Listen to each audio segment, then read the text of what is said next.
การปั้นมันเนาะนี่คือการปั้นมันสาธิตการปั้นมันนี่เด้อเนี่ยเอาทองตรงนี้แล้วมันจะปั้นพัดตัดไปเลย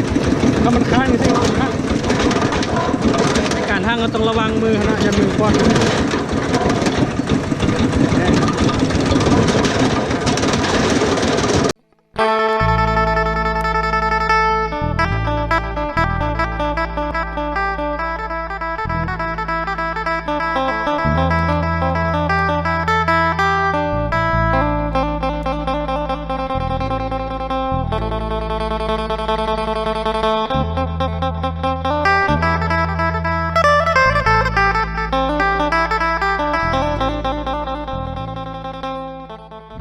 มือนี้มาต่อมือที่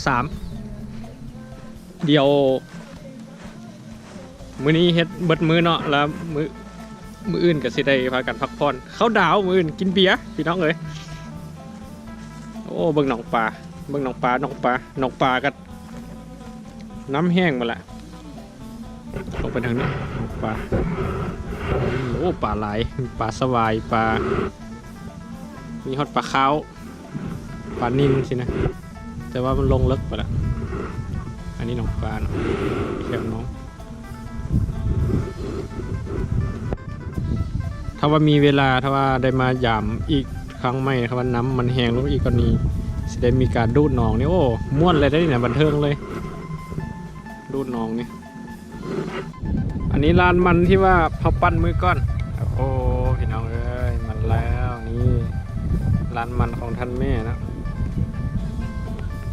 วิถีชีวิตวันนาของเราโดยแท้ๆเลยทางนั้นก็เป็น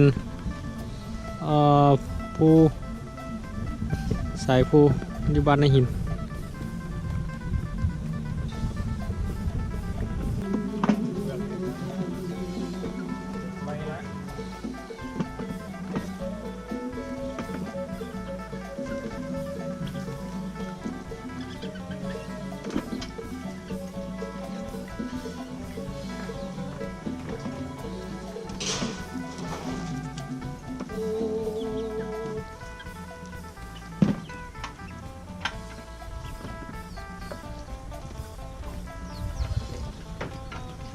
นี่คือการปั่นมัน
เดี๋ยวมีห้ม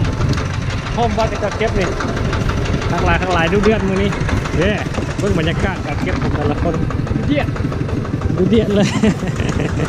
ดูเดือดนี่การปั้นมันเนาะนี่คือการปั้นมันสาธิตการปั้นมันนี่เด้อเนี่ยเอาทองตรงนี้แล้วมันจะปั้นพัดตัดไปเลยถ้ามันค้างนี่สิมันค้าง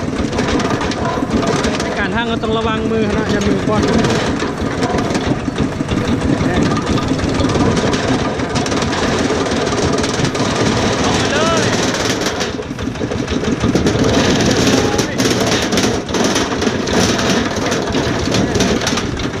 กียงแซะเห็นปะเอามาเบิ่งเอาเป็นคู่กันเลยนี่เลย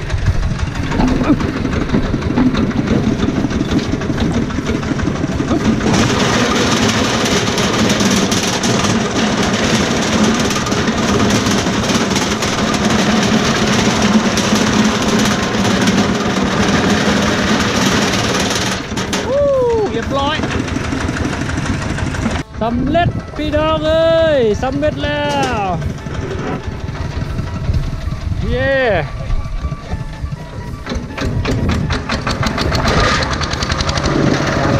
จัดแล้วผลงานตากเต็มนี้แล้วมีแหงกันยุ่งเลยนะเดี๋ยวเบิ่งเนาะ สุดลงหูลูกตาพี่น้องเอ้ยทั้งหลายพี่แถวพี่ก็เต็มอยู่พุ่นก็เต็มคักเลย